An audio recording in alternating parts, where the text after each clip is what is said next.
6ನೇ ತರಗತಿ ಪಠ್ಯ ಪುಸ್ತಕದ 2ನೇ ಪದ್ಯವಾದ ಮಂಗಳ ಗ್ರಹದಲ್ಲಿ ಪುಟ್ಟಿ. ಕವಿ ಸಿ.ಎಂ. ಗೋವಿಂದರೆಡ್ಡಿ. ಈ ಪದ್ಯವನ್ನು ಒಮ್ಮೆ ರಾಗವಾಗಿ ಹಾಡುತ್ತಾ ಕೇಳೋಣ.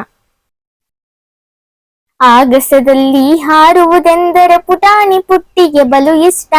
ರೆಕ್ಕೆಗಳಿಲ್ಲದ ಹಾರಲು ಹೋದರಾಗದ ತೊಂದರೆ ಇದು ಕಷ್ಟ. ಆಗಸದಲ್ಲಿ ಹಾರುವುದೆಂದರೆ ಪುಟಾಣಿ ಪುಟ್ಟಿಗೆ ಬಲು ಇಷ್ಟ. ರೆಕ್ಕೆಗಳಿಲ್ಲದ ಹಾರಲು ಹೋದರಾಗದೆ ತೊಂದರೆ ಇದು ಕಷ್ಟ. ಒಂದಿನ ಇದ್ದಕ್ಕಿದ್ದಂತೆ ಪುಟ್ಟಿಗೆ ರೆಕ್ಕೆಯು ಬಂದಿತ್ತು. ಹಕ್ಕಿಯ ಹಾಗೆ ಹಾರುವ ಬಯಕೆ ಹೆಚ್ಚಿನ ಹರ್ಷವ ತಂದಿತ್ತು. ಲಾಲಲಲ ಲಾಲಲಲ ಲಾಲಲಲ ಲಾಲಲಲ ಕೂಡಲ ಪುಟ್ಟಿಯು ತಣ್ಣನ ಜಿಗಿದು ಆಗಸದೊಡಲಿಗೆ ಹಾರಿದಳು. ಹಾರುತ್ತ ತೇಲುತ್ತ ಮುಂದಕ್ಕೆ ಸಾಗಿ ಚಂದ್ರನ ಮಡಿಲನ್ನು ಸೇರಿದಳು.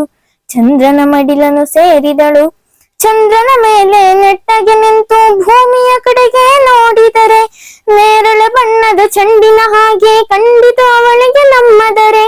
ಲಾಲಲಲ ಲಾಲಲಲ ಲಾಲಲಲ ಲಾಲಲಲ ಚಂದ್ರನ ಬೆಟ್ಟು ಮೇಲಕ್ಕೆ ಹಾಡಿ ಸೇರಲು ಮಂಗಳ ನಂಗಳವ.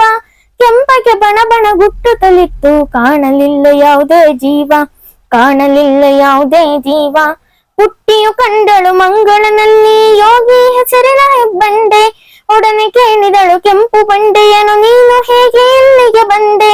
ಲಾಲಲಲ ಲಾಲಲಲ ಲಾಲಲಲ ಲಾಲಲಲ ಬಂಡೆಯು ಕಣ್ಣೀರನ್ನು ಸುರಿಸುತ್ತಾ ಹೇಳಿತು ಪುಟ್ಟಿಗೆ ನೋವಿನಲಿ. ಪುಟ್ಟಿಯೇ ನಮ್ಮಿ ಮಂಗಳ ಗ್ರಹದ ದುರಂತ ಕಥೆಯನ್ನು ಕೇಳಿ ತಿಳಿ.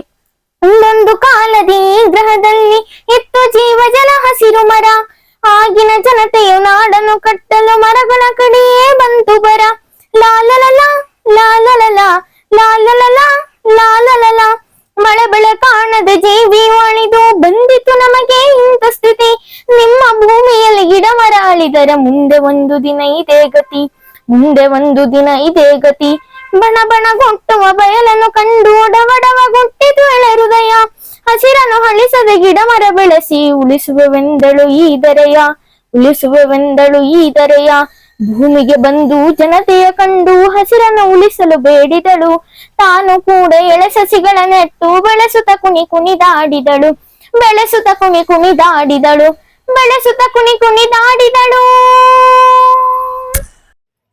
Thank you for the watching. Subscribe my channel ಪಠ್ಯ ಪುಸ್ತಕ.